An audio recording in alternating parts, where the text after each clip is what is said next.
They thought the cold would kill her. They were wrong about that.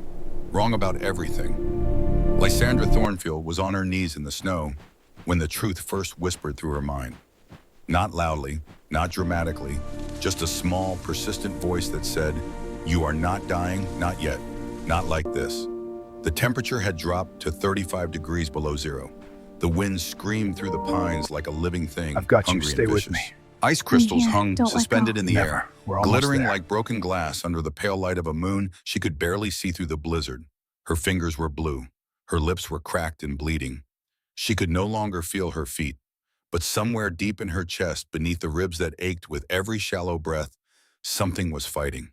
Something refused to surrender. She didn't know what it was yet. She would learn. 18 hours earlier, the world had been different. 18 hours earlier, she had still believed in mercy.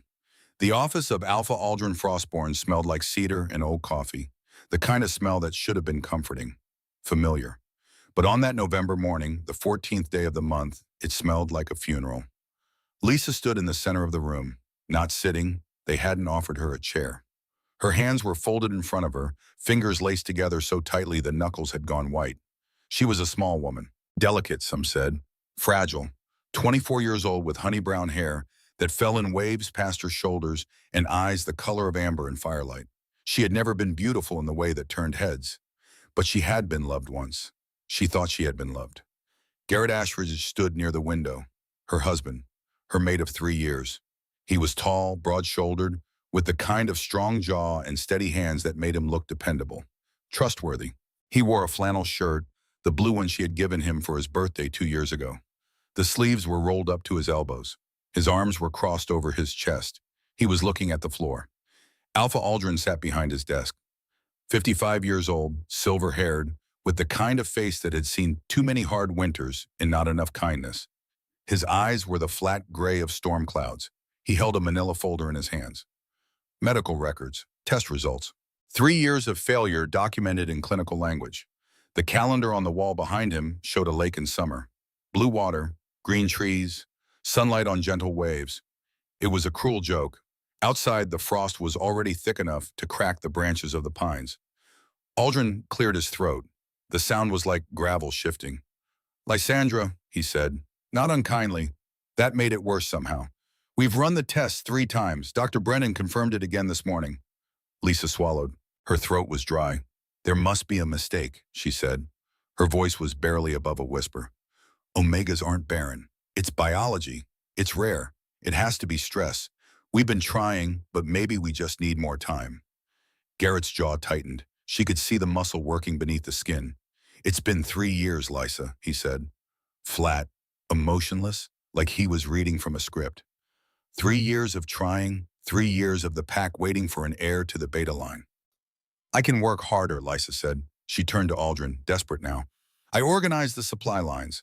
I track the grain distribution. I manage the archives. I have value beyond—" "Paperwork," Aldrin interrupted. He didn't raise his voice. He didn't need to. "Is for the elderly, Lysandra. We have a surplus of mouths and a deficit of resources. The winter reserves are down 42% this year. You know the law." She knew the law. The Frostborn pack was isolated, nestled high in the northern mountains, where the snow fell early and stayed late, where survival was not a guarantee. It was a daily negotiation. Every member of the pack had to contribute, had to pull their weight. If you couldn't hunt, couldn't fight, couldn't breed, you were a drain, a leak in the boat, and boats with leaks sank. "I'm the best archivist you have," Lisa said. Her voice cracked. She hated the sound of it. Weak, pleading. "I can be useful. I can—" "Serafina is pregnant." The name hit her like a slap. Serafina. Sarah. Her cousin. Her best friend since childhood. The girl who had braided her hair when they were young, who had held her hand at her mother's funeral, who had promised with tears in her eyes that they would always be sisters. Lisa turned her head slowly. Through the small window in the office door, she could see into the hallway. Sarah was standing there, 26 years old, with the same honey brown hair, the same delicate build. But where Lisa was soft, Sarah was polished. Where Lisa faded into the background, Sarah glowed. She was 5 months pregnant. The curve of her belly was visible even through the thick sweater she wore. One hand rested protectively over the swell. She was smiling, not broadly, just a small, secretive smile, and she was looking directly at Lysa. Sarah is carrying 3 pups, Aldrin continued. He set the folder down on the desk with a soft thud. Strong vitals, healthy development. Doctor, Brennan says she's never seen a more promising litter. Lisa felt something crack inside her chest, not her heart. That would have been too clean, too dramatic. This was slower, like ice breaking under pressure, 1,000 tiny fractures spreading through something that used to be whole. Garrett, she whispered. She turned to him, her husband, the man who had promised to build her a life. Please, you can't let them do this. He finally looked at her. His eyes were dark, tired, and in them, she saw something that made her knees weak. Relief. He was relieved to be rid of her. Sarah is strong, Lysa, Garrett said. He stepped forward, but he didn't reach for her, didn't touch her. She has the vitals of a warrior. She's going to give me strong pups. The Alpha has granted the annulment. Our bond? It's dissolved as of this morning. The room tilted. An annulment, not a divorce. In werewolf law, an annulment was a severing of the soul. It required a crime. Adultery. Treason. Barrenness. Barrenness was a crime against the Pack Survival Code. Section 4, Paragraph 2. You have until sunset to vacate the territory, Aldrin said. He stood up. Tall, looming, final. The weatherman is calling for a whiteout. Temperature will drop to 35 below by nightfall. If you leave now and move quickly, you might make it to the human town in the valley before the drifts get too high. Lisa stared at him. Her lips moved, but no sound came out. Might. He had said might. Aldrin, she managed. Look outside. The storm is already starting. If you send me out there without a pack link, without protection, that is a death sentence. The Alpha's face didn't change. Then you'd better start walking fast, Lysandra. She turned back to Garrett one last time, reached out, grabbed the sleeve of his flannel shirt. The fabric was soft under her fingers, familiar. Please, she whispered, just let me stay in the cellar until the storm passes. I won't eat, I won't speak, I won't be a burden. Just don't throw me into the blizzard. Garrett looked down at her hand on his arm. His face twisted. Disgust. Pity. She couldn't tell which. He peeled her fingers off, one by one. You're not my mate anymore, he said. His voice was cold, distant, like he was talking to a stranger. Save your energy for the walk. He opened the door. The hallway beyond was warm. She could hear the sounds of the pack house. Laughter. The clatter of dishes. Someone was cooking roast beef for dinner. The smell drifted through the air, rich and savory. Life was continuing without her. Lysa walked out of the office on legs that felt like lead. She didn't go to their room, his room. She had nothing there that they would let her take anyway. She walked straight to the front doors of the pack house. Sarah was waiting. She stood by the entrance, one hand still resting on her pregnant belly. She was wearing a red wool scarf. Lysa's red wool scarf. The one her mother had knitted before she passed away 3 years ago. The last thing Lysa owned that had touched her mother's hands. Sarah smiled, soft, sad, false. I'm sorry, Lysa, she said. Her voice was gentle, practiced. I know this must be hard, but it's for the best. Some of us are meant to create life. Some are meant to wither. It's just nature. She reached up and adjusted the scarf around her neck. The gesture was deliberate, possessive. Lisa said nothing. There was nothing to say. She reached for the heavy oak doors and pushed them open. The wind hit her like a fist. It tore the breath from her lungs, stole the warmth from her skin in seconds. She was wearing a thin wool sweater, jeans, boots, but not the heavy winter kind. She had dressed for an indoor meeting, not exile. Behind her, she heard the heavy thud of the deadbolt sliding into place. Locked out of the only home she had known since her mother died. The first hour was the hardest, not physically. Physically, she was still running on adrenaline, rage, a white-hot fury that kept her blood pumping and her legs moving even though the snow was already knee-deep. She marched through the drifts, cursing under her breath, cursing Garrett, cursing Aldrin, cursing the moon goddess for making her broken. I am not useless, she thought. Screamed it in her mind because the wind would steal the words if she spoke them aloud. I am Lysandra Thornfield. I matter. But the northern wilderness didn't care about internal monologues. By the second hour, the sun had vanished. Not set, vanished, swallowed by a wall of gray clouds so thick they turned the world into a monochrome nightmare.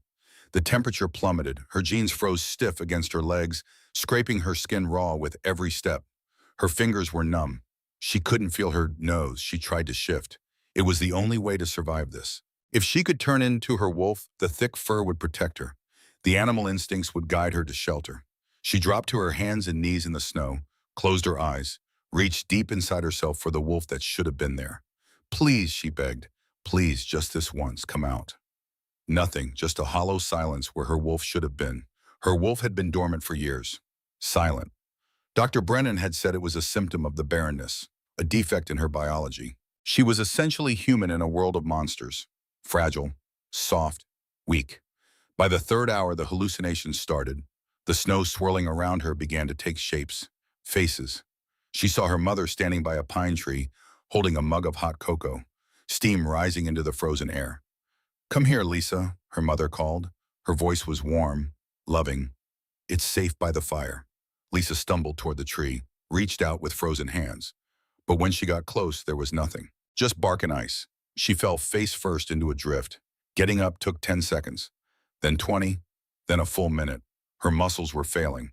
Her body was shutting down, pulling all the remaining warmth inward to protect the vital organs. The shivering, which had been violent enough to rattle her teeth, suddenly stopped.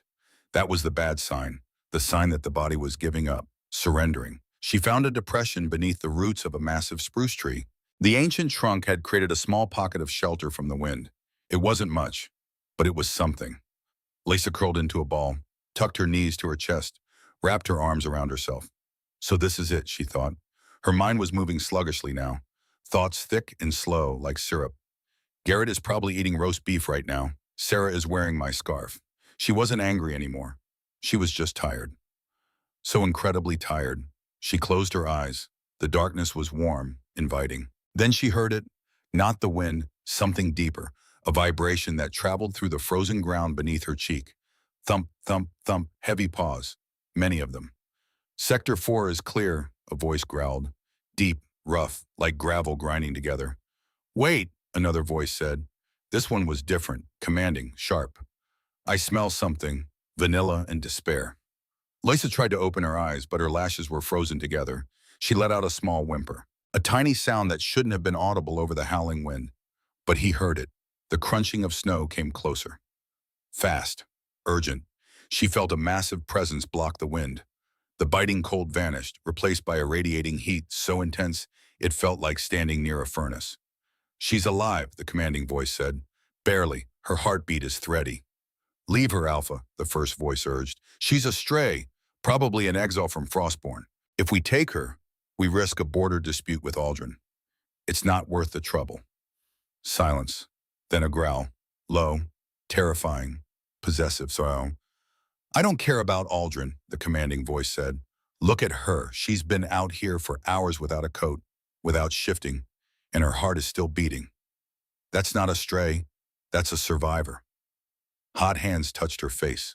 Human hands, scorching hot against her frozen skin. They brushed the ice from her cheeks with a gentleness that didn't match the roughness of the voice. "Open your eyes, little wolf," the voice commanded. It wasn't a request, it was an alpha command. Compelling, absolute. Her body obeyed before her mind could process the order. Her eyelids fluttered. The world was blurry. Shapes, shadows, movement. And then she saw him. He was huge.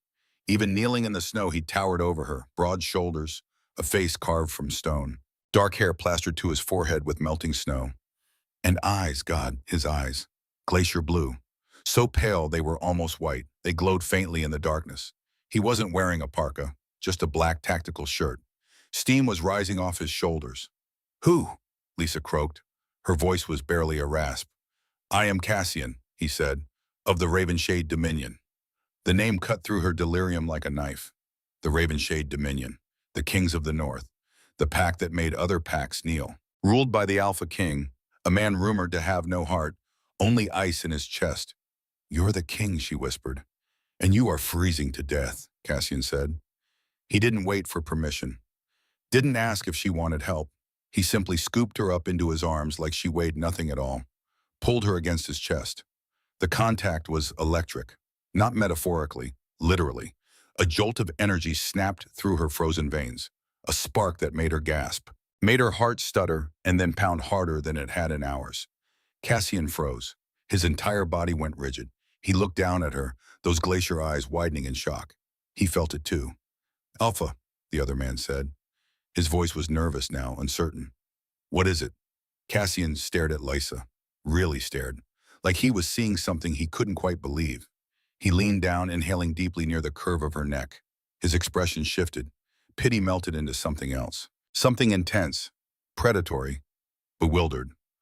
She's not a stray, Cassian growled. His voice dropped an octave, rumbled through his chest. Prepare the transport. We're flying back to the Dominion immediately. Sir, the storm is too heavy to fly safely. I said fly, Cassian roared. The sound echoed through the trees. Primal, absolute. If she dies, heads will roll. Move. He pulled Lysa tighter against him, wrapped his own body around hers to shield her from the wind. His heat was overwhelming, almost painful after so long in the cold. But it was life. It was survival. As the darkness took her again, the last thing she felt was the thudding of his heart against her ear. Fast. Too fast for an alpha who was supposed to be made of ice. And for the first time in 3 years, the hollow ache in her chest flickered. Just a little. Just enough to notice. Waking up felt like drowning in reverse. First came the sound. A steady, rhythmic beep, beep, beep. Medical equipment, heart rate monitor. Then came the warmth. Not the scorching heat of Cassian's body, but a gentler warmth. Blankets, soft fabric, a fireplace crackling somewhere nearby. Then came the smell. Sandalwood, rain on stone, fresh linen, expensive, clean. Lysa opened her eyes. She was staring at a ceiling painted with a mural. The night sky, constellations picked out in silver leaf and tiny crystals that caught the firelight. She turned her head slowly. Her neck was stiff. Her muscles ached. She was lying in a bed that was larger than her entire bedroom back at Frostbourne. The sheets were silk, charcoal gray. The mattress was so soft she felt like she was floating. A fire burned in a massive stone fireplace across the room. Heavy velvet curtains were drawn over tall windows. The furniture was dark wood, polished to a shine. A leather armchair sat in the corner, and in that armchair sat Cassian Ravenshade. He looked different than he had in the snow. Clean now, civilized. He wore a white button-down shirt with the sleeves rolled up to his elbows, revealing forearms corded with muscle. His dark hair was still damp, pushed back from his face. Those glacier blue eyes were focused on a thick manila folder in his hands. He closed it the moment he saw she was awake. Easy, he said. His voice was softer now. Controlled. He stood and crossed the room in 3 strides, moved with a speed and grace that was unnatural even for an alpha. Lysa tried to sit up. A wave of dizziness slammed her back down. Where? Her voice was raspy, broken. There was a glass of water on the bedside table. Cassian was there before she could reach for it.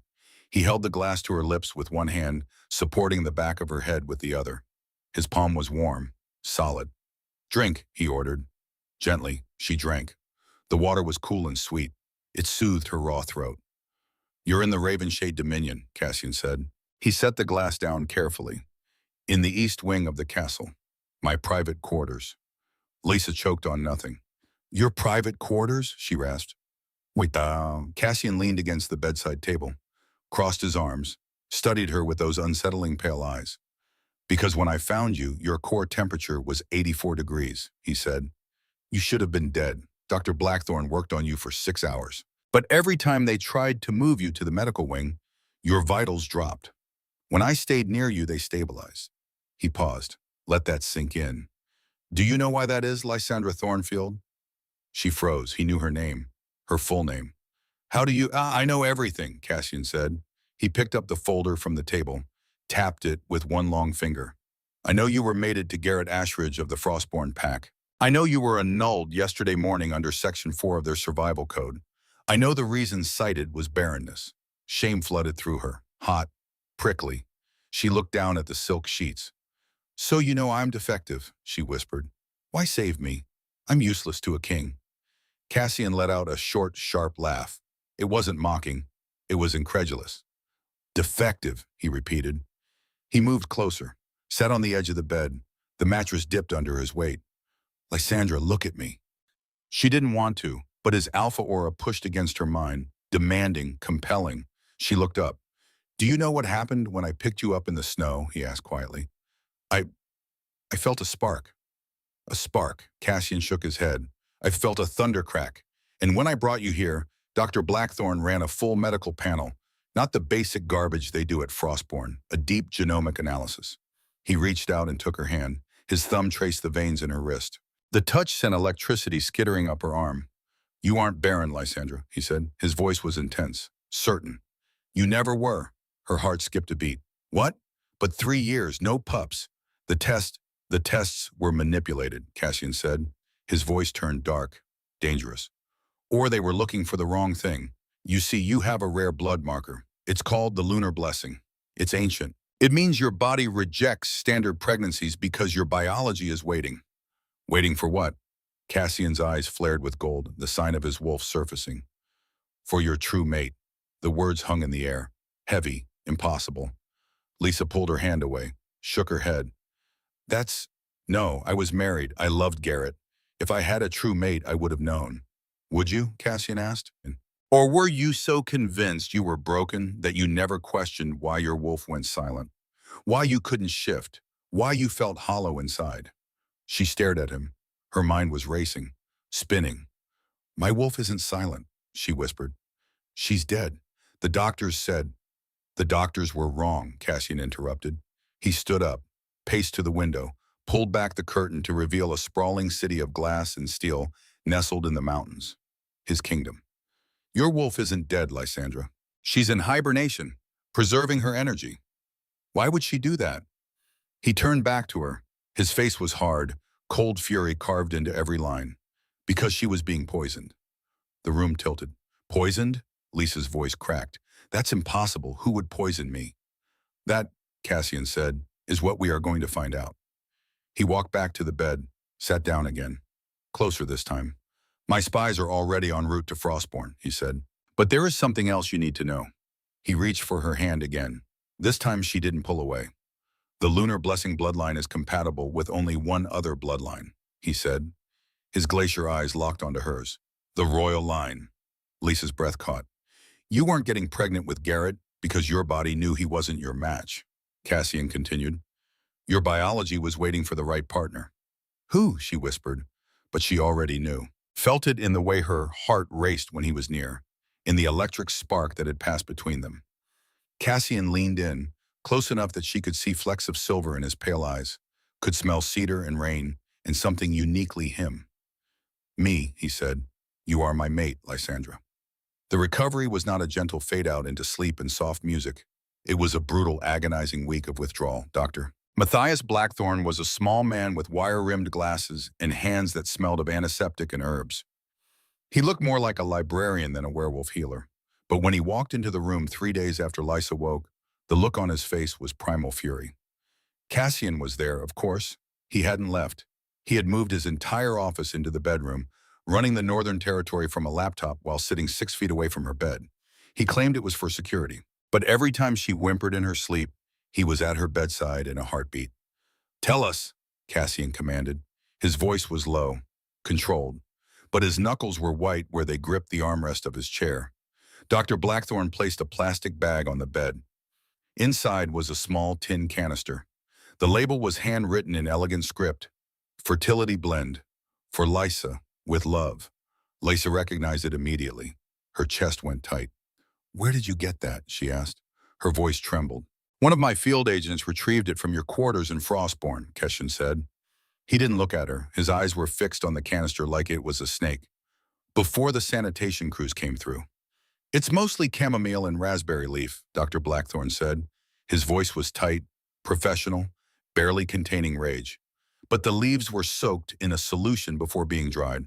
A concentrated herbal contraceptive. Long-term use suppresses ovulation, thins the uterine lining, and disrupts hormonal balance." Lisa stared at the bag. The tin looked so innocent, so harmless. "Who gave this to you?" Cassian asked quietly. She couldn't speak. Her throat had closed. Because she knew, God help her. She knew. "Sarah," she finally whispered. "My cousin. She ordered it from a specialist in the city. Made it for me every morning for 2 years. Told me to drink it all, for the baby." Silence filled the room. Then Cassian stood. The movement was slow, controlled, lethal. "Seraphina Thornfield," he said. Each word was precise, clipped. "Your cousin poisoned you for 2 years to make you infertile." Lisa felt the bile rise in her throat. Wait, she choked out. Why would she do that? Power, Cassian said. He walked to the window. His silhouette was dark against the snowy mountains. The beta line in Frostborn is weak. Garrett needed a strong heir to secure his position. Serafina wanted to be the beta female, but as long as you were there, she was just the cousin. She needed you gone. He turned. His eyes were burning. She couldn't murder you outright without an investigation, so she made you defective. Let the pack laws do the work for her. Lisa thought of Sarah's smile, the way she had adjusted the red scarf around her neck, the way she had said, "It's just nature." Did he know? Lisa asked. Her voice broke. Did Garrett know? Cassian's expression softened, just slightly. We're verifying that now, he said. But I need you to hear me, Lysandra. He crossed back to the bed, knelt down so they were eye level. Frostborn is a failing territory. Their timber exports are down. Their reputation is damaged. They rely on subsidies from the Ravenshade Dominion to survive the winter. They think they cast out a burden. He reached up and cupped her face in his hands. His palms were warm, steady. They don't realize they cast out their lifeline. Over the next 4 days, the treatments were brutal. Dr. Blackthorne had to flush her system, clear out the residual contraceptive compounds that had built up in her tissues. It felt like fire in her veins. She screamed, thrashed, broke the rails of the bed. And through it all, Cassian held her. He didn't restrain her. He grounded her, absorbed her pain through the bond that was forming between them. When she sweated, he wiped her brow. When she cried for her mother, he whispered stories of the ancient wolves until she fell back asleep. On the 7th day, the fever broke. Lisa woke, and for the first time in years, she didn't feel the heavy, wet blanket of fatigue.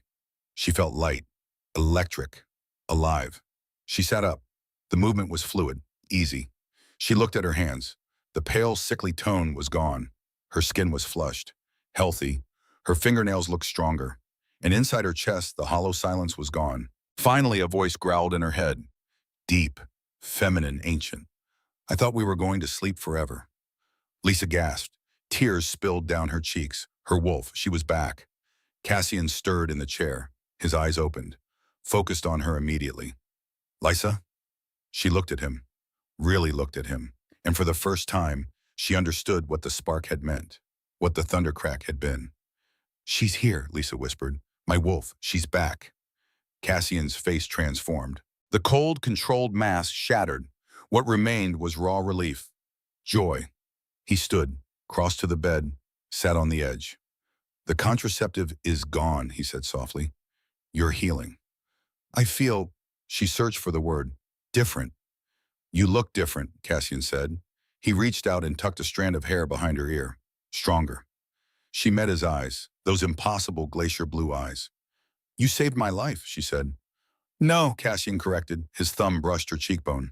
You saved your own life. You survived that blizzard. You survived 3 years of poison. You are stronger than you know, Lysandra Thornfield. He paused, hesitated, then spoke the words that would change everything. And you're not alone anymore. That night, Dr. Blackthorne ran one final blood panel, standard procedure to confirm the contraceptive compounds were fully cleared. He came back 2 hours later, pale, shaking. Cassian and Lisa were in the sitting room adjoining the bedroom. She was drinking tea, real tea, no poison, just chamomile and honey. Cassian was reading reports on his laptop. Alpha, Matthias said. His voice was unsteady. I need to speak with you. Both of you. Cassian closed the laptop, stood. His entire body went tense. What is it? Matthias looked at Lisa. His expression was complicated. Shock, awe, concern. Miss Thornfield, he said carefully. When is the last time you were intimate with your former mate? Lisa blinked. Heat flooded her cheeks. I don't see how that's relevant. Please, Matthias pressed. It's important. She swallowed hard, thought back. The months before the exile had been strained, distant. Garrett had stopped touching her, stopped looking at her. 9 months ago, she said quietly. Maybe 10. We hadn't, not since the last failed cycle. Matthias nodded slowly. He pulled a paper from the folder he was carrying, handed it to Cassian. The Alpha King's face went completely still, unreadable. What is it? Lisa asked. Fear crept into her voice. Cassian looked up, met her eyes. You're pregnant, he said. The room spun. What? 6 weeks, Matthias said. His voice was gentle, professional. That's why you survived the blizzard, Miss Thornfield. Your body was protecting something. A mother's will is stronger than death. Lysa couldn't breathe, couldn't think. But that's impossible, she whispered. I'm barren. The test said, the tests were lies, Cassian said. He set the paper down carefully, walked toward her. You were never barren. You were poisoned to be infertile. And now that the poison is gone, he knelt in front of her chair, took her hands in his. You're going to be a mother. Tears spilled down her cheeks. She didn't know if they were bond or fear, or both. But the baby, where? Garrett's baby. No, Matthias interrupted. His voice was firm. The lunar blessing bloodline only conceives with a true mate. The timing doesn't match Garrett, Ms. Thornfield. Lysa looked at Cassian, confused, lost. Then who? And Cassian's expression changed. Something flickered in his eyes. A memory, realization. 9 months ago, he said slowly, there was a border summit, trade negotiations between territories. I represented Ravenshade. Frostborn sent a delegation. Lisa's breath caught, because she remembered. A crowded hall. Political speeches. She had been there as Garrett's mate, required attendance. But Garrett had ignored her all evening. Talked business. Left her standing alone by the refreshment table. And then a stranger had approached. Tall, dark-haired, with eyes like glaciers. You look lonely, the stranger had said. Kind, genuine. They had talked for hours, about books, about loneliness, about feeling invisible in a room full of people. And when the evening ended, when everyone else had returned to their quarters, they had walked in the gardens. One kiss, one perfect, impossible kiss under the stars. She had returned to her room, to Garrett, buried the memory under guilt and shame. It was you, Lysa whispered. That night, the stranger who was kind. Cassian nodded. His eyes were bright. I searched for you afterward, he said, but I only knew your first name. And when I finally found the roster, I saw you were mated. I thought I had imagined the connection, the pull. He cupped her face in his hands. But the bond doesn't lie, Lysandra. This child is ours. She should have been terrified, should have been overwhelmed, but instead she felt something click into place. Something that had been broken for so long suddenly made whole. We're having a baby, she said. The words felt surreal. We're having a baby, Cassian confirmed, and for the first time since she had met him, he smiled, really smiled. It transformed his entire face, made him look younger, happier. What do we do now? Lysa asked. Cassian stood, pulled her to her feet, held her against his chest. Now, he said, we prepare, because in 8 months you are going to be a mother, and I'm going to make sure the people who tried to destroy you watch you rise. Time, Lysandra learned, was not measured in hours or days when you were rebuilding a life from ashes. It was measured in heartbeats, in small victories, in moments when you looked in the mirror and recognized the woman staring back.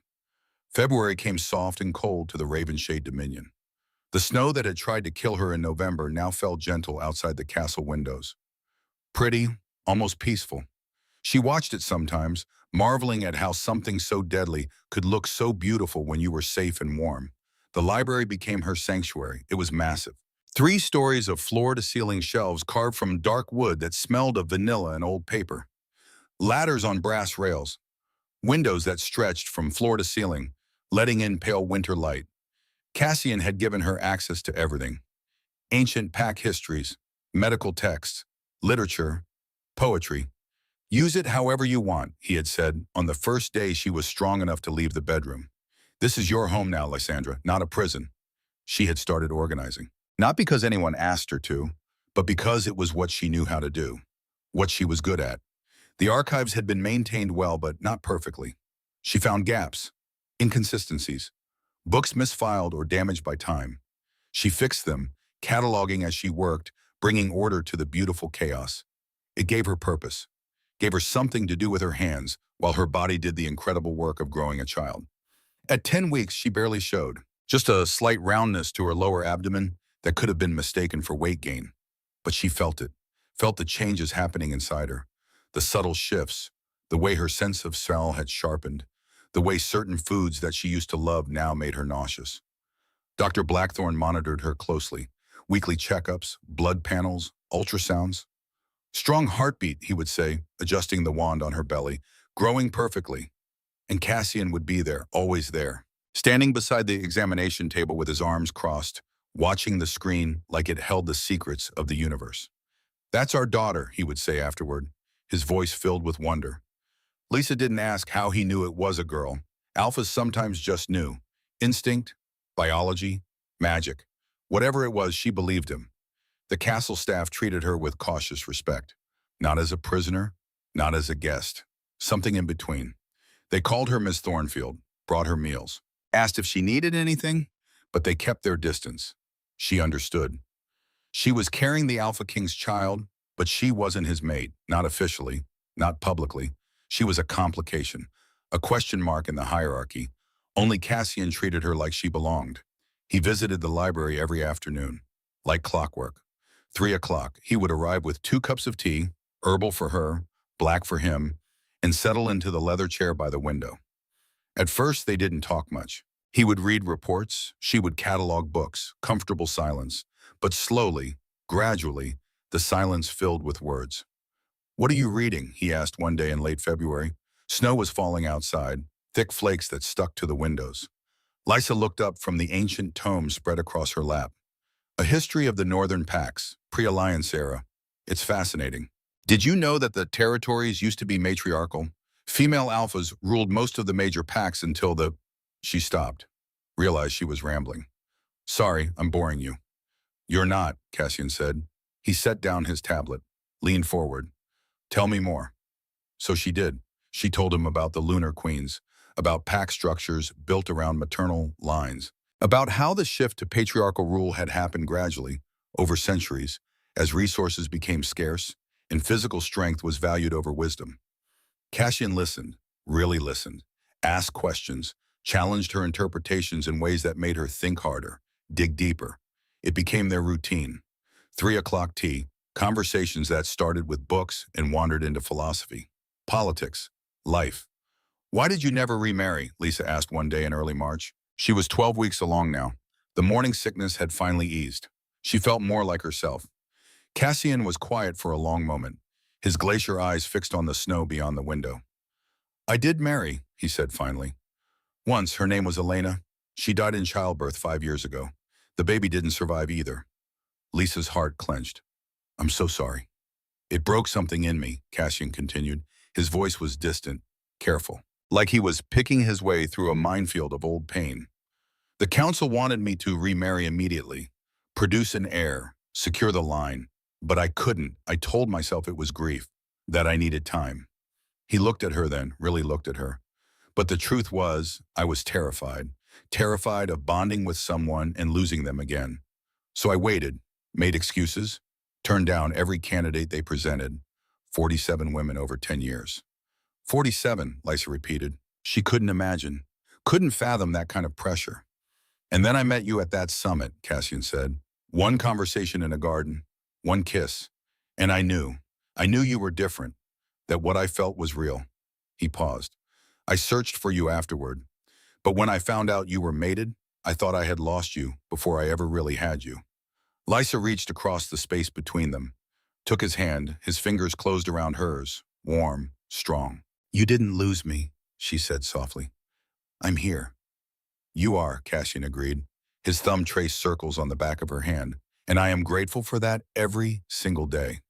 They sat like that for a long time, holding hands, watching the snow fall. And Lisa felt something shift inside her chest.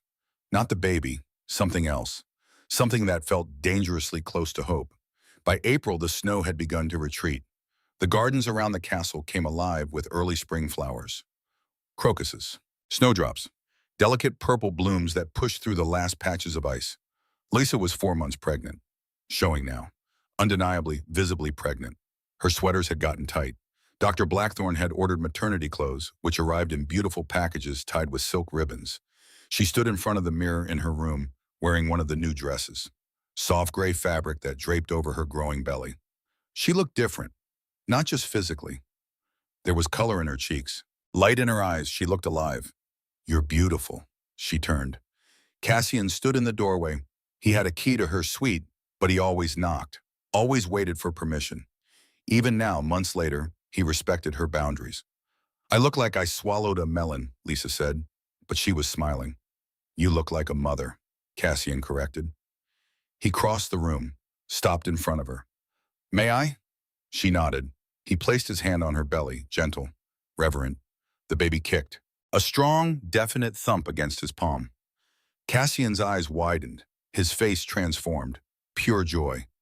She's strong, he whispered. Like her father, Lysa said. They stood like that, his hand on her belly, feeling their daughter move. And Lysa realized that this quiet moment, was more intimate than anything she had ever experienced with Garrett. This was partnership. This was real. I want to show you something, Cassian said. He pulled back, offered his hand. If you're feeling up to it. What is it? A surprise. He led her through the castle, down corridors she had never explored, past rooms she had never entered. Finally, he stopped in front of a set of double doors carved with intricate designs, moons and stars and wolves running through forests. Close your eyes, he said. Lysa obeyed, felt him take her hand, heard the doors open. Okay, look. She opened her eyes and gasped. It was a nursery, but not just any nursery. The walls were painted with murals, forests and mountains and night skies.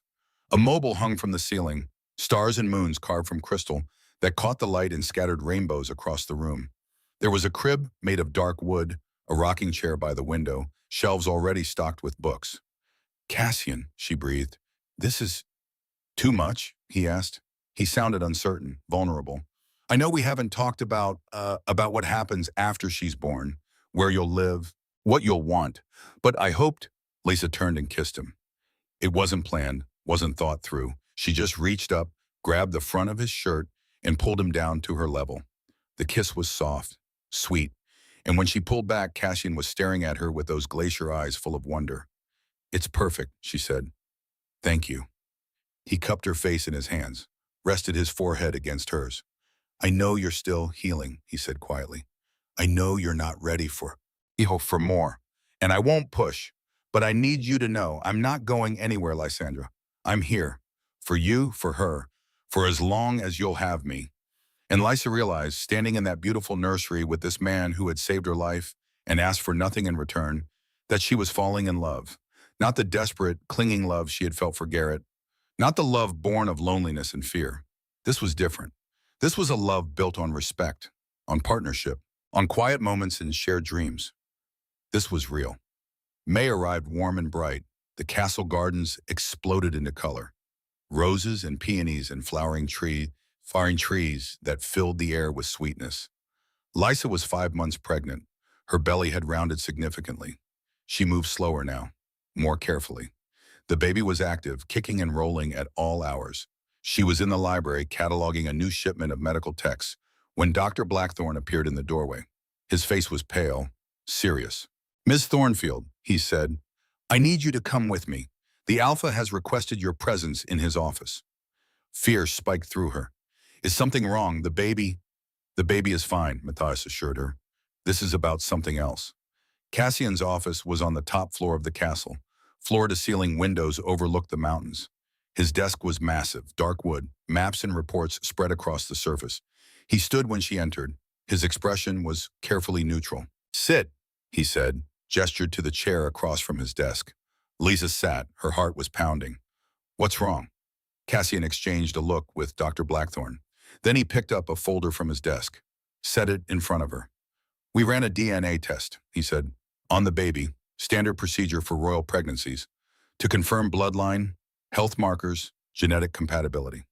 Lysa's hands trembled as she opened the folder. Inside were pages of medical jargon, charts, graphs. But one section was highlighted in yellow. Paternal markers, 99.9% match to Cassian Ravenshade, Alpha King of the Northern Dominion. She stared at the words. Read them twice. 3 times. I don't understand, she whispered. How? We haven't. The timeline confused us too, Dr. Blackthorne said gently. Until we ran a deeper analysis, Ms. Thornfield, when is the last time you were intimate with anyone? She felt her cheeks burn. 9 months ago, maybe 10, at the border summit. She looked at Cassian. I thought it was a dream or guilt. I tried to forget. Cassian moved around the desk, knelt in front of her chair. Tell me what you remember, he said softly. Lysa closed her eyes, let the memory surface. The summit had been boring. political. Garrett had brought her as a show of status, then ignored her all night. She had stood by the refreshment table, invisible, while he networked and schmoozed. And then the stranger approached. Tall, dark-haired, with eyes like ice. "You look lonely," he had said. They talked, for hours, about everything and nothing. And when the formal dinner ended, when everyone else retreated to their quarters, he had asked if she wanted to walk in the gardens. The night air had been cool. Stars brilliant overhead. They walked along paths lined with roses, talked about books, about feeling invisible, about the weight of expectations. "I'm in a marriage that feels like a prison," she had confessed. The wine had loosened her tongue. "I love him, or I think I do, but he doesn't see me anymore. I'm just a failure, a disappointment." The stranger had stopped walking, turned to face her. "You are not a failure," he had said, fierce, certain. "You are brilliant. I've watched you tonight. The way you observe, the way you think. Anyone who can't see that is a fool." She had started crying, couldn't help it. And he had pulled her into his arms, held her while she shook. "I don't even know your name," she had whispered against his chest. "Cassian," he had said, and then he had kissed her. It was supposed to be comfort, just a moment of kindness, but it had ignited something, a spark, a fire. They had stumbled into an alcove, hidden by climbing roses, and there, under the stars, they had come together.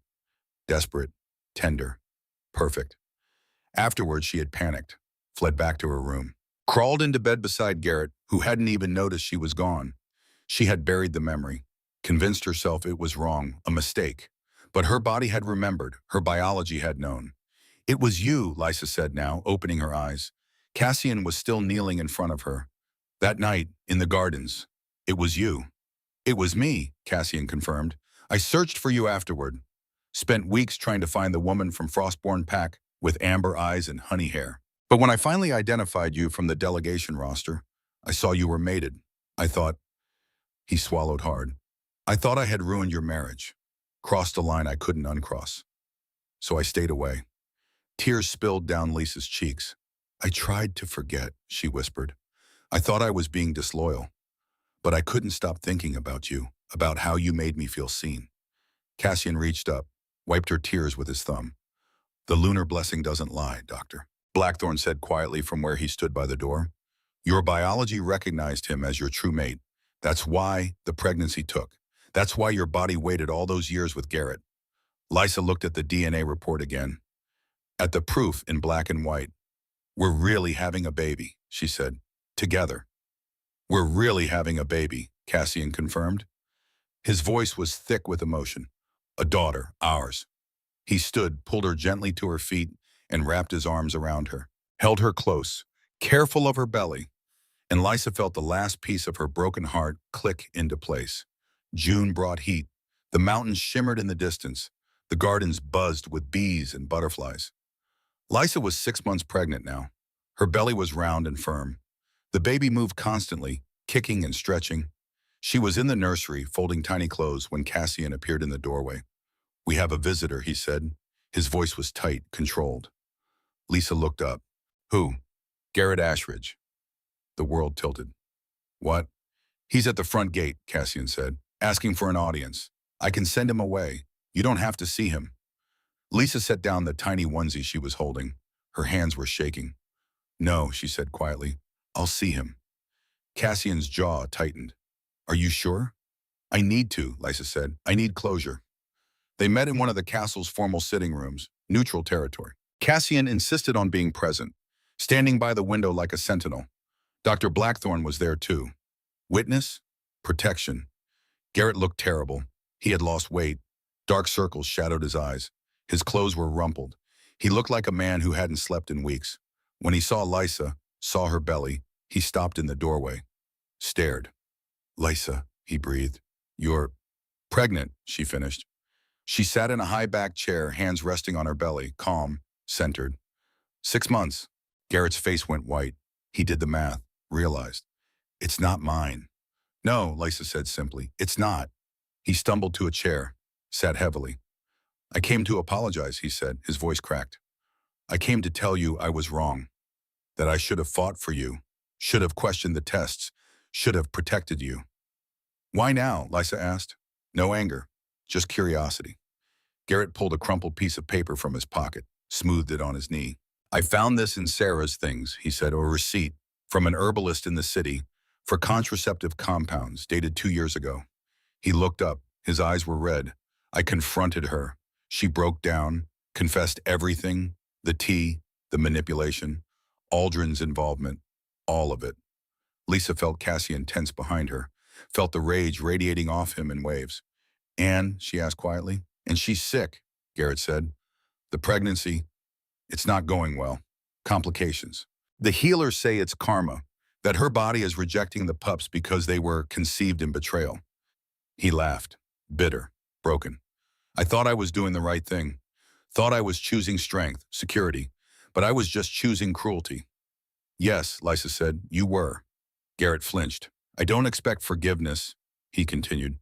"I don't deserve it, but I needed you to know. I didn't know about the poison. I swear on my life. If I had known, would you have stopped it?" Lisa interrupted. Her voice was calm, steady. "Honestly, Garrett, if you had known, would you have chosen me over her?"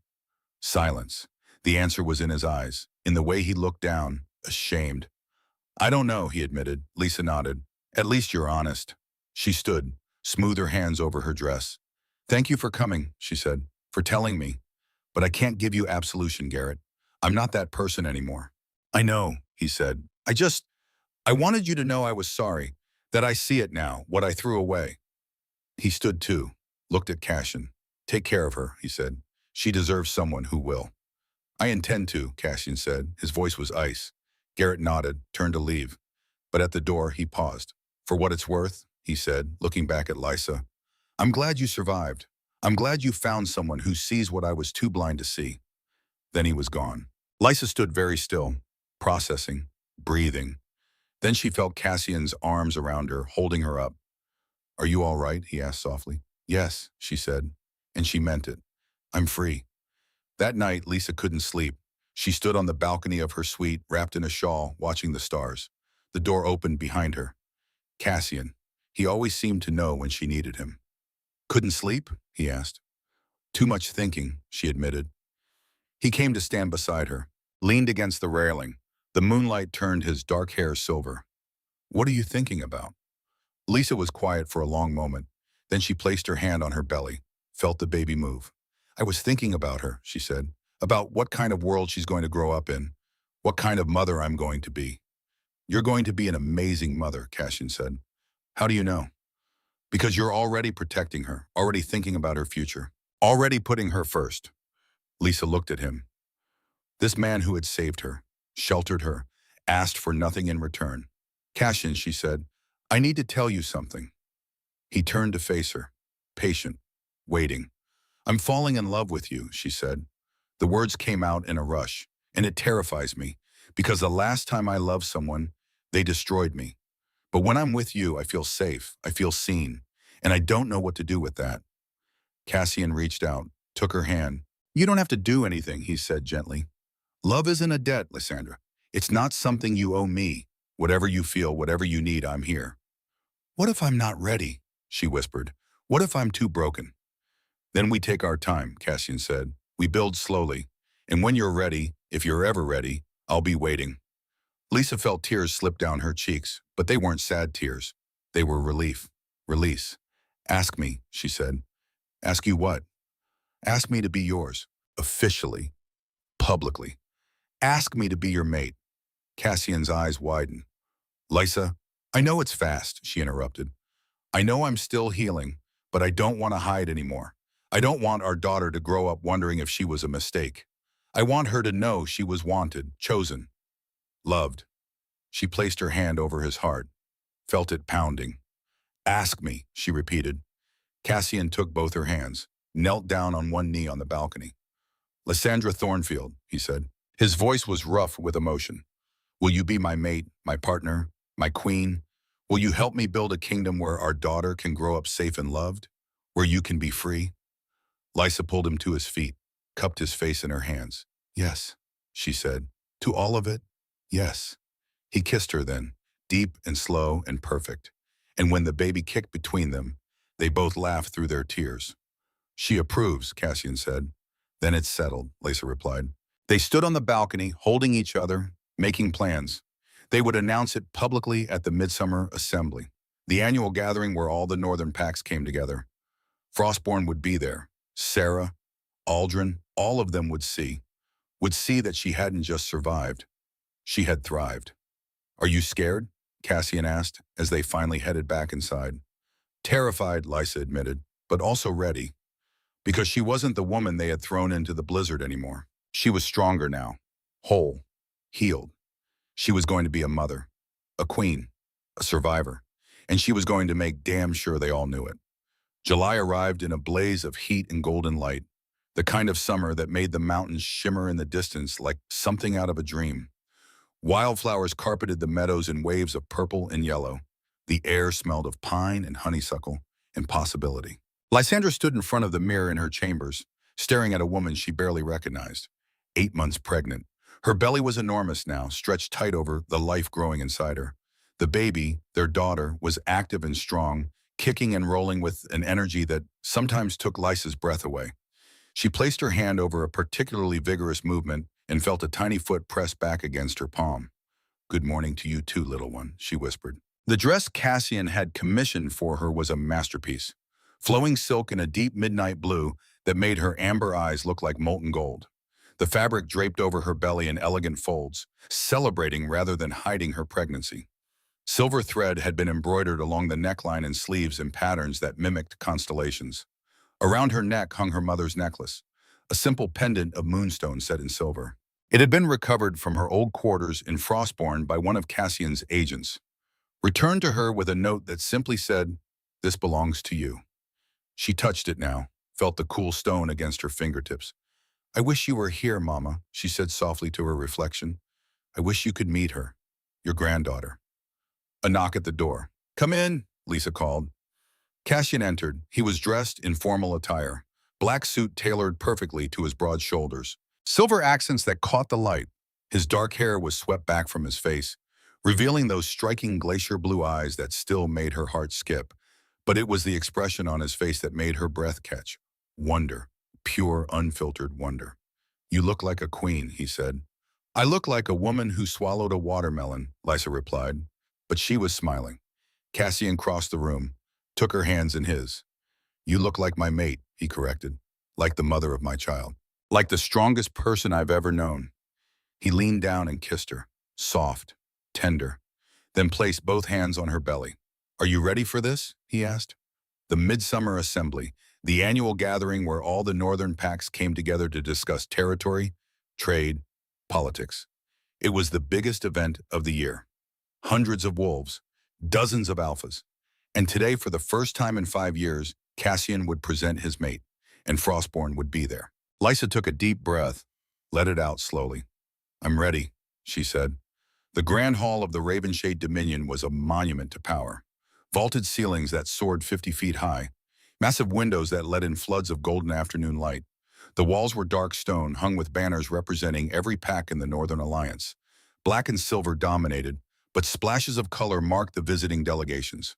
Crimson, emerald, sapphire. The floor was polished obsidian, so smooth it reflected like a dark mirror. Lisa stood in an antechamber off the main hall, watching through a crack in the door as the guests arrived. Her heart was pounding, not from fear, from anticipation. She saw Alpha Kellen of the Riverside Pack, a jovial man with a booming laugh and kind eyes. She saw the representatives from the Eastern Mountains, the coastal territories, the Plains Confederation. Wolves in formal dress, mingling, talking, laughing. And then she saw them. The Frostborn delegation, Alpha Aldrin. Frostborn looked smaller than she remembered. Older. His silver hair seemed grayer, his shoulders hunched. He wore a suit that hung loose on his frame as if he'd lost significant weight. His face was drawn, tired. Beside him walked Garrett. Her former husband looked haunted. Dark circles shadowed his eyes. His jaw was covered in stubble. He moved like a man carrying a great weight, and clinging to his arm was Seraphina. Lysa's breath caught. Sarah was visibly pregnant, 7 months, maybe 8. But where Lysa glowed with health, Sarah looked ill. Her skin was sallow, yellow undertones that spoke of liver stress. Her hair, usually so lustrous, hung limp around her face. Her hands trembled where they gripped Garrett's sleeve. She was wearing a dress of emerald green, expensive, well-made.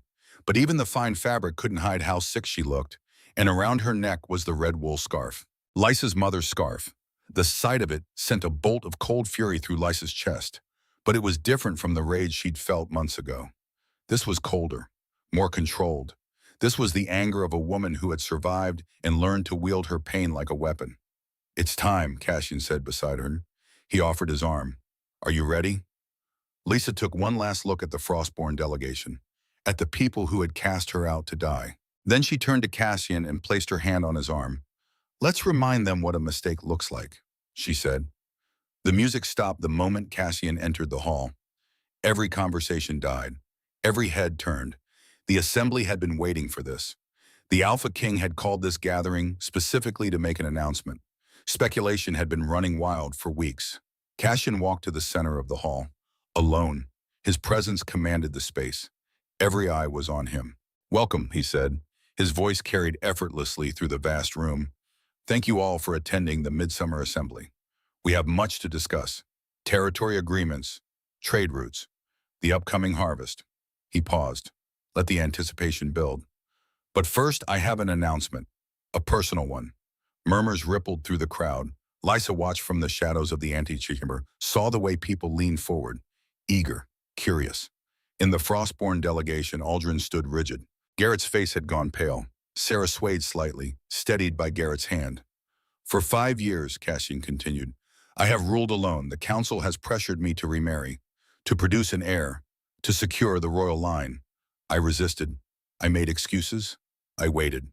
He turned toward the antechamber, looked directly at where Lisa stood hidden.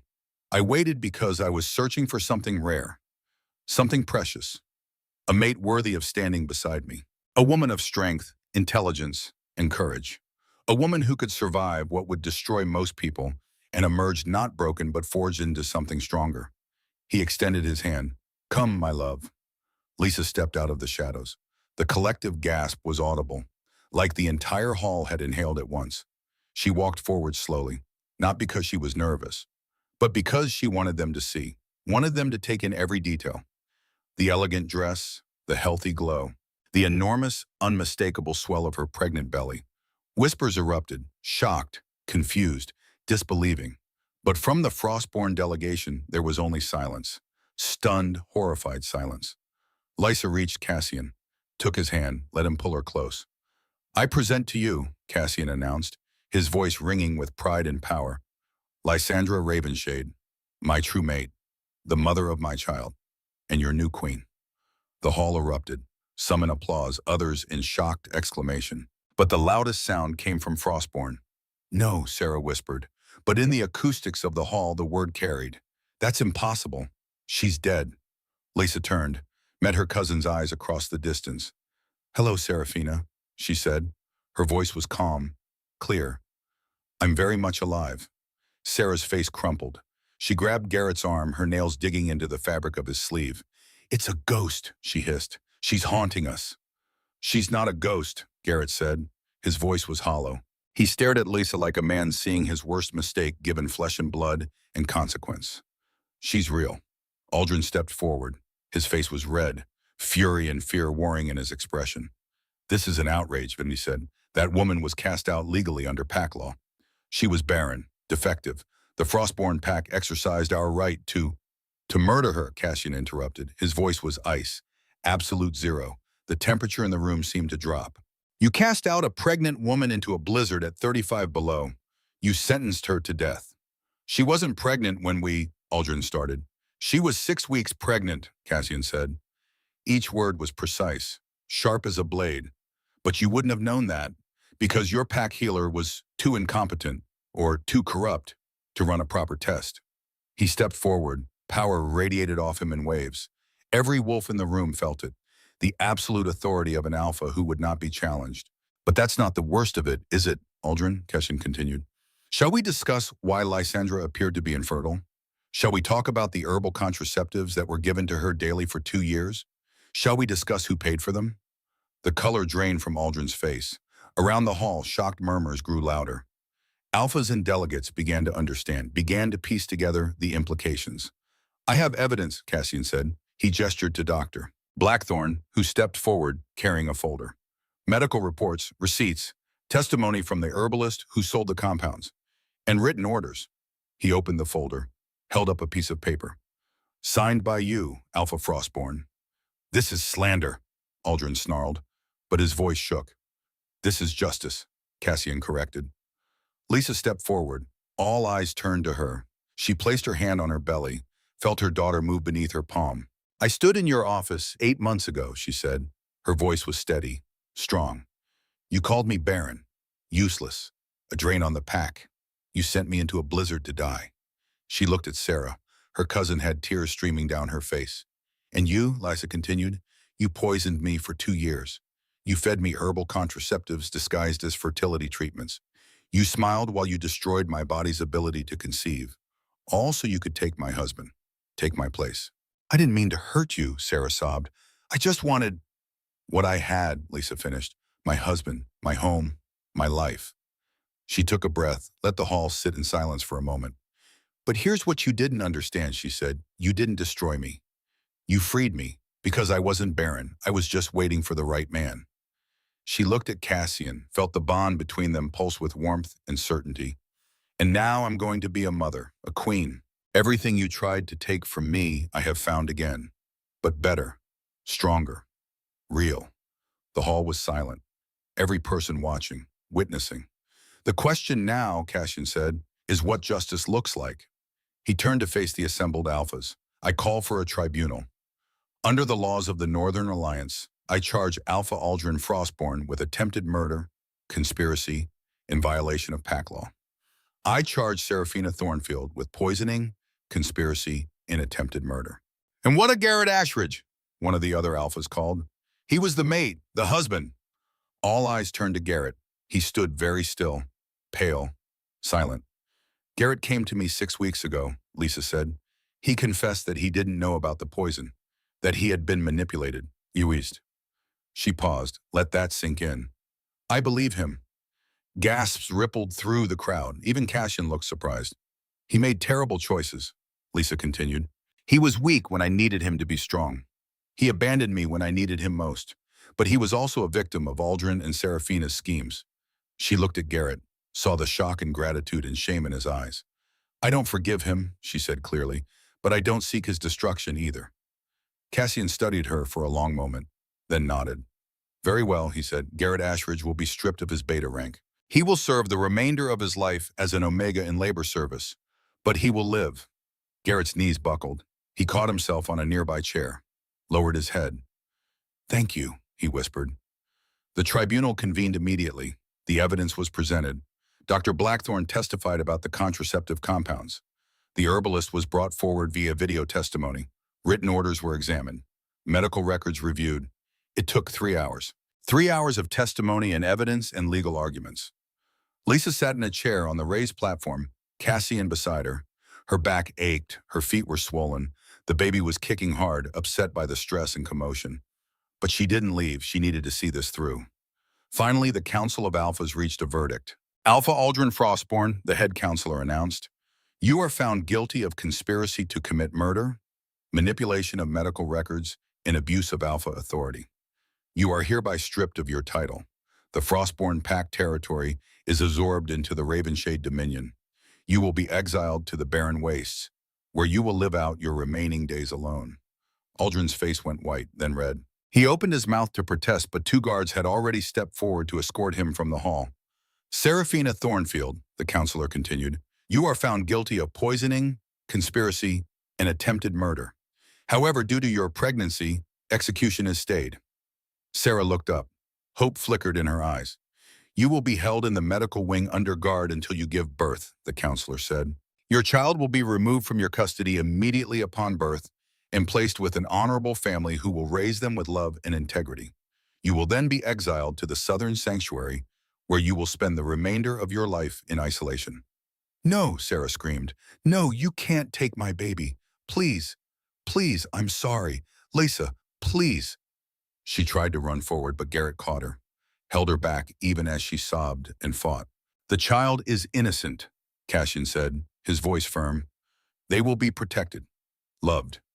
given every opportunity for a good life, but they will never know the mother who tried to murder their cousin. Guards stepped forward, gently but firmly took Sarah from Garrett's arms. She screamed, fought, but they led her away. The hall was silent. Then slowly the assembled wolves began to stand, one by one, showing respect, acknowledgement, justice had been served. 2 weeks later, on a bright August morning with the sun streaming through the windows of the Grand Cathedral, Lysandra Thornfield became Lysandra Ravenshade in the eyes of the Northern Alliance and the moon goddess herself. She was 8.5 months pregnant, so large that walking down the aisle felt like an expedition. But Cassian was there, offering his arm, supporting her every step. The cathedral was full. Every pack in the Alliance had sent representatives. The pews were packed with wolves dressed in their finest, but Lisa only had eyes for Cassian. He wore black and silver, formal, regal. But when he looked at her, his glacier eyes were soft, warm. The ceremony was traditional, vows spoken, hands bound with silver cord. The pack link opened between them, a rush of warmth and connection that made Lysa gasp. She felt Cassian's strength, his certainty, his love, and he felt hers, her resilience, her forgiveness, her hope. When the priestess announced them mated, bonded, joined for life, the cathedral erupted in applause. But the coronation was still to come. They moved to the throne room. Cassian's throne sat on a raised dais of black marble. Beside it, a second throne had been placed, slightly smaller but no less magnificent, carved with moons and stars and wolves running through forests. The queen's throne. Lisa stood before it, Cassian beside her. The assembled pack filled the hall, hundreds of wolves, all watching. Dr. Matthias Blackthorne stepped forward, carrying a crown on a velvet pillow. Not the massive, heavy crown that Cassian wore. This one was delicate, silver worked into a design of crescent moons and stars, moonstones set at intervals, catching the light. Lysandra Ravenshade, Matthias said, his voice carrying through the hall. Do you swear to protect this pack, to lead with wisdom and compassion, to put the welfare of the many above the desires of the few? I do, Lisa said. Her voice was clear, strong. Do you swear to stand beside your mate, to counsel him in times of doubt, to temper justice with mercy, and to raise your children to be worthy heirs? I do. Matthias lifted the crown, placed it gently on Lysa's head. Then by the authority of the Northern Alliance and the blessing of the moon goddess, I crown you Queen Luna of the Ravenshade Dominion. May your reign be long and prosperous. The pack dropped to one knee, every wolf in the hall, heads bowed in respect. Lisa looked out over them. These were her people now, her responsibility, her family. She placed her hand on her belly, felt her daughter kick. Rise, she said softly. And they did. Cassian took her hand, led her to the thrones. They sat together side by side, king and queen, partners, equals. And Lysa felt for the first time in her entire life that she was exactly where she belonged. She gave birth 2 weeks later. The labor was long, 18 hours of pain and exhaustion, and moments where Lysa thought she might break. But Cassian was there, holding her hand, whispering encouragement, refusing to leave even when the midwives suggested he wait outside. I'm not going anywhere, he said. We do this together. And they did. Luna Rose Ravenshade entered the world at dawn, 7 pounds, 3 ounces, with a full head of dark hair and eyes that would eventually turn the same glacier blue as her father's. She came out screaming, healthy, strong, perfect. The midwife placed her on Lysa's chest, skin to skin, and the moment Lysa looked down at her daughter's face, she understood. This was what she had survived for. This tiny, perfect person. This new life. Hello, little one, she whispered. I'm your mama.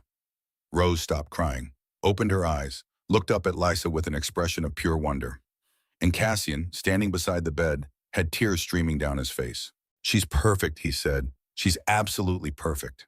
He leaned down and kissed Lysa's forehead, then gently touched Rose's tiny hand. She gripped his finger immediately. Welcome to the world, daughter, he whispered. We've been waiting for you. 12 months later, the gardens of Ravenshade Dominion were in full summer bloom. Lisa knelt in the herb garden she had planted in the spring, teaching her daughter about the different plants. Rose was a year old now, walking, babbling, getting into everything with the fearless curiosity of a child who had never known anything but love and safety. This one is chamomile, Lisa said, touching the delicate white flowers. It makes tea that helps you sleep. Rose reached out with chubby fingers, touched the petals gently. Flower, she said proudly. That's right, sweetheart. Flower. Lysa was 3 months pregnant with their second child, a son this time. Cassian was convinced, said he could sense it. The pregnancy was easier than the first. She knew what to expect now, knew her body was strong, capable. Footsteps on the garden path. She turned. Cassian approached, his face thoughtful. Rose immediately toddled over to her father, arms raised. Up, Dada! Cassian scooped her up effortlessly, settled her on his hip. How are my girls? He asked. Perfect, Lisa said, standing carefully. She placed her hand on her belly, felt the flutter of new life. How was the council meeting? Productive, Cassian said. The former Frostborn territories are thriving. The new Alpha we appointed is doing well. The people are fed, happy. He paused, set Rose down to chase a butterfly. I received word from the southern sanctuary, he said quietly, about Sarah. Lysa's heart clenched. And? She's struggling, but she's working in the orchards, keeping to herself. She writes letters asking about Lily. The Thorntons send her photos once a month. Lisa nodded, felt something settle in her chest, the last piece of anger, the final thread of resentment. She let it go. That's good, she said. Every mother should know her child is safe, even if she can't be there. Cassian pulled her close, careful of her belly. You are extraordinary, he said. I am a mother, Lisa replied, and a queen, and a woman who survived. That's all. That's everything. Rose came running back, clutching a flower she'd picked. Mama, pretty. Lysa knelt down, took the flower, kissed her daughter's head. Very pretty, my love. They sat together in the garden as the afternoon faded into evening, as the sun painted the sky in shades of gold and pink and violet, as the stars began to emerge one by one. And Lysa thought about the woman she had been, frightened, broken, cast out into the cold to die. That woman was gone. In her place was someone stronger, someone who had learned that worth wasn't given by others. It was claimed, earned, built from the ruins of what used to be. She was a mother, a queen, a survivor, and she was finally, truly, completely free. Lysandra Ravenshade, once cast out to die in a blizzard, once told she was barren and broken and worthless, knew the truth that had saved her. She was none of those things. She was enough. She had always been enough. And that knowledge, that certainty was the greatest power of all.